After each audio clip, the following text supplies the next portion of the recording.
How's it going, guys? It's Mr. Lo4f, and today I'm going to go and do a mission. I'm on the Crossroads map, and yeah, it's just a mission this time, not a contract. It's called Shady Dealands. It was just an excuse, really, to take this out, the Voron D code name, whatever the hell the rest of the digits are. Yeah, it's a bit of a simple mission. For some crazy unknown reason, some psychopath has abandoned a goddamn horse of a vehicle. So got to go down to this like bottom right of the map, and yeah, there's a goddamn professional there. And then taking it along here, I'm going to go along the road instead of cutting across the rail tracks, and then that's where I've got to drop it off.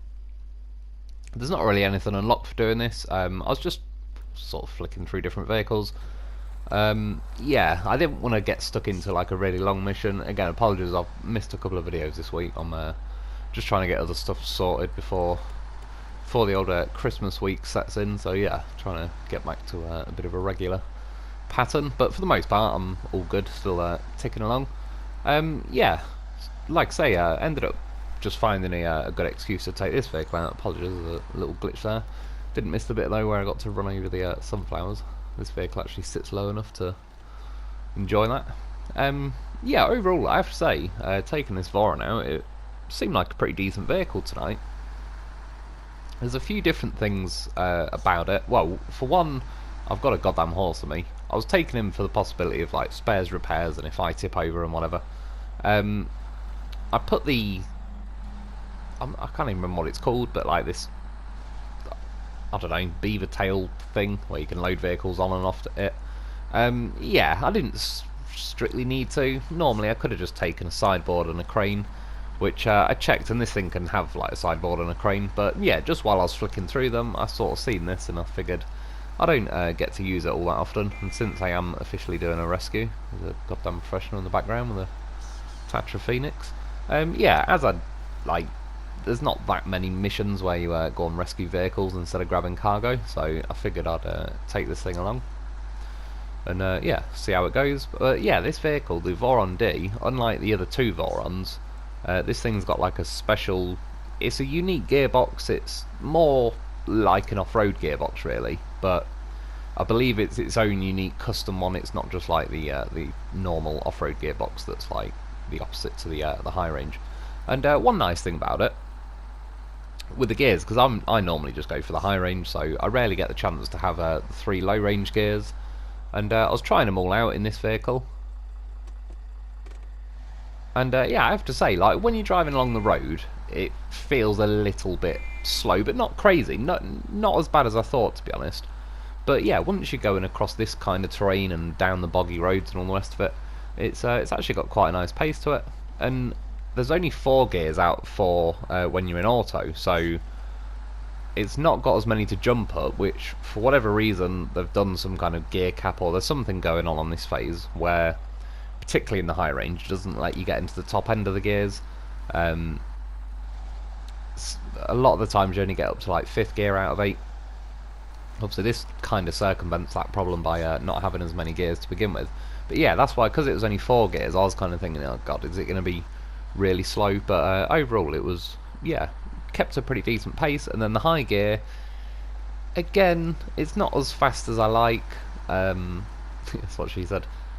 The normal high range high gear is definitely still my favourite, and that's why I take that out most of the time, because I spend most of my time in high gear usually over auto. I'm only really in the auto when like I'm on a road and I can really let it get up into the high gears, which again this map kind of cock blocks you from doing that. But yeah, considering it's still got a pretty nice pace to it, and then as well you've got the low ranges to fall back on.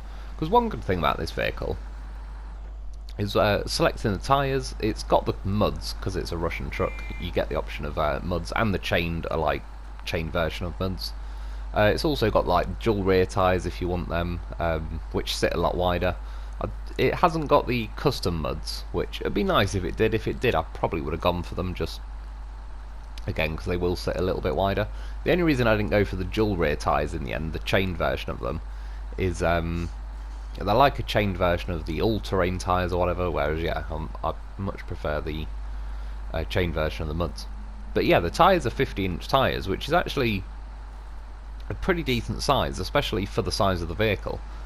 Like a lot of the more recent trucks have been getting as well, that are like the this general setup, sort of 6-wheel drive, 2 axles at the rear, etc. Yeah, a lot of them have been, I think that's step pike, isn't that like 43 or 45 inch tyres? They're quite small. Yeah, 50-inch tyres is pretty decent these days. Stuff like the Dolphin, I think that's got 50, 51-inch tyres, but like I say, for the size of this vehicle, and yeah, it was, in the end, it was an incredibly easy mission to do, to be honest. Even though it's a fairly simple mission anyway, but just like the travelling around and all that, I was pretty impressed with this vehicle. I'd sort of say, yeah, I'll find more reasons to get this vehicle out, but as I'm kind of just cycling through all the different trucks, I'll probably try and select a different one. But at some point, I'm probably going to end up having to go back round and use like some trucks again. So yeah, this thing will definitely be a little bit higher on my list. Because one thing it used to do as well is have like this squeaky noise each time you changed gear. It sounded like a bird chirping, and it got a little bit old after a while, but I believe they've sort of taken that out and yeah, or at least turn the volume on it down to where you don't really notice it. So yeah, now I'm here, jumped my Lo4f, went to go and see if this loaf needs any repairs or fuel or anything, and it doesn't. It's even though someone has abandoned it, it's still got full health, full fuel and all the rest of it, so you don't need any of that. Which I wouldn't really need anyway, but you know, just for the sakes of being nosy, needed to check what was going on.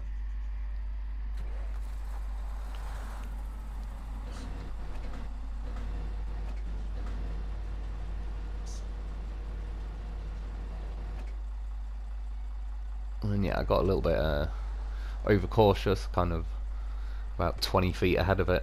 Yeah, this thing doesn't sort of take up as much room at the back as you'd think. Yeah, it's definitely what she said. Again, it's quite handy. I do actually quite like this attachment. Like I say, for the most part, it's one of them that's probably just more fun than anything, really. Strictly speaking, it'd still be quicker to have like a sideboard or a flatbed or whatever and just get the crane to do it, but yeah, as it works quite nicely and it seems to have enough power to it, and that if I start tilting the deck back up horizontal now, it'll lift this up. It's not, you know, in with like the crane mechanics where it's a complete tosser once it's got any weight on it. Whilst I was doing that though, winching the loaf up the sort of deck of it, you couldn't really tell there, but it kept like inching forward when I was hoovering the winch in, and then it'd stop, and I noticed like just letting go of the winch for a second or two and then redoing it, it'd suddenly like get more tension and keep pulling it up the deck. But yeah, the winches these days are bloody terrible. But anyway, we got it on. I just want to move it a little bit further forward for the old weight distribution. You can tell this is a not one of my usual loafs. It's not got its mud tyres on. It's not got its goddamn mushroom snorkel. It's not got a roof rack on it. It is a bold loaf. It is an amateur. To go and train it, get it to professional levels. Yeah, my other loaf, I could have towed it behind me, and I was kind of gonna, but I figured it's at the bottom right of the map. It's a good chance to leave a loaf there.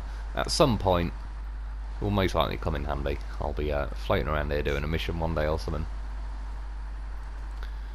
You'll come in and save the day, I assume, because there's still like a mission box there where you can pick supplies up, so I'm guessing I'm going to have to come back here at some point.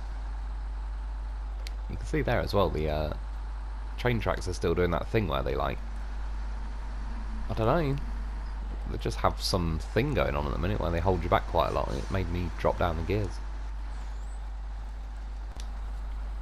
But anyway, yeah, I'm going to veer off from the train tracks just because in a few other missions I've been using that as a little bit of a shortcut, which to be fair, it's a pretty handy shortcut, at least for this first section. If you just follow the train tracks along until you get to like the first bit where the train's kind of derailed, and then you can like veer off to the left, it's quite handy. But yeah, for this one I kind of drew the lines to follow along the road, and again this thing was eating the terrain up pretty nicely, to be fair. Like I say, it's the way the game's sort of designed is like smaller tyres suffer a lot more because they are the smaller end of the scale. I know that sounds pretty simple, but it's like even rocks and all sorts of stuff that's been added in this game. Anything with a bigger tyre just generally finds it easier to climb over stuff and all the rest of it, just the way everything's been scaled.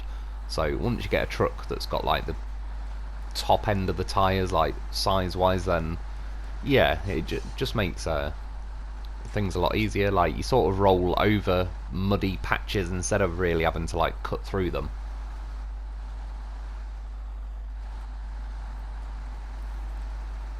I think I was just zooming in on the back there, like got the single rear tyres on, which again, I suppose one of the main things I was sort of testing with this vehicle as I was driving along is like how easy would it tip. That's the Lo4f I brought with me when I was on the way. I put an autonomous winch on it just to double make sure if I roll. I'm definitely getting the Lo4f back to his wheels, even though he 99% of the time gets his own way back. Yeah, and then I could have flipped this, but it's pretty stable as well. And that was without even, like I say, the dual rear tyres or anything.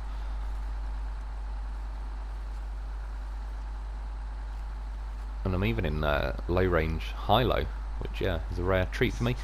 And it's a pretty nice pace in this. To the point where I think I actually tried it out, so I went back into auto, and I was like, well, sod it. I'll treat myself. I'll go back to high-low.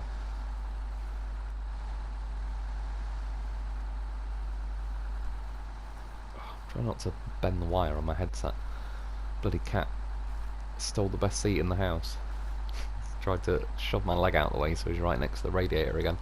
This has been bloody freezing in the UK for the last, I don't know, probably getting on for the last week really. It's not snowed as well, which is annoying. It's been cold enough where each morning everything's frosty as fuck. Looks like it's snowed, but it has. Oh, in fact, actually, I take that back. We did get one tiny little bit of snow the other day, but it didn't even really settle or anything. It's pretty boring. I know they say the old adage is like it's too cold to snow. Funny enough, I did actually see a video on that the other like month, but it sort of can be too cold to snow apparently. Or in the sense of like the colder the air is, the less capacity the air has to hold water. So yeah, the colder it gets, the less water is in the air, and then so it kind of is to the point where it's it could be too cold to snow. And then in a couple of days it's supposed to go back up to about 10 degrees over here, which will suit me fine. That'll do. Can put a jumper on from then on. Yeah, and then it's going to piss down with rain. I was looking forward to a good bit of snow.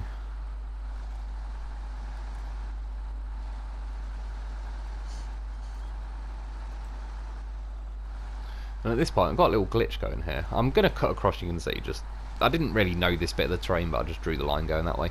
I could have obviously gone round that tree, but I wanted to hit it, and the first time it bounced me off. I think that was in high gear, so this time I tried it in auto, but I mean, it's not really, you've seen me kill enough trees, but yeah, it was just typical game where it glitches like the 1 second that is actually like something actually going on in the video. But yeah, I managed to in auto, I think I was in 3rd gear out of 4th. I didn't quite wind up to 4th. Knocked the tree over, took about 6 damage to the engine.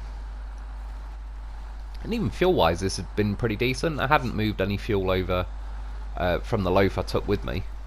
I think it's about a 270 litre fuel tank. I think by the time I picked this Lo4f up I had about 190 odd litres left, so I knew I should have enough to make it here. And yeah, just for the sakes of like keeping all the supplies full on me me goddamn horse.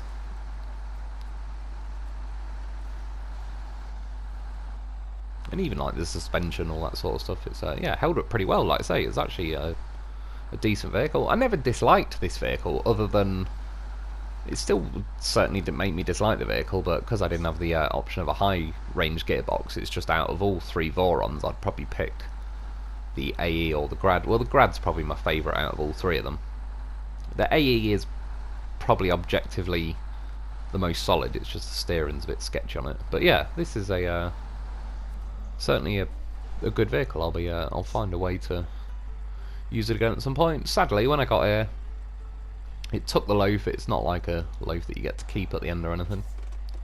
But yeah, there's another one in the bag. 4,500 for the mission as well. It doesn't really matter to me with the money anymore, but that is actually pretty decent money for just a simple mission like that. And yeah, like I say, it was just a good excuse to take this vehicle out, really. So these days it's holding up well. I'd recommend giving it a go. But anyway, that's about it for today. I hope you've enjoyed. I hope it helps. Thanks for watching. Thanks to my Patreon members. Get yourself a Lo4f because he's goddamn professional. And I'll be back soon.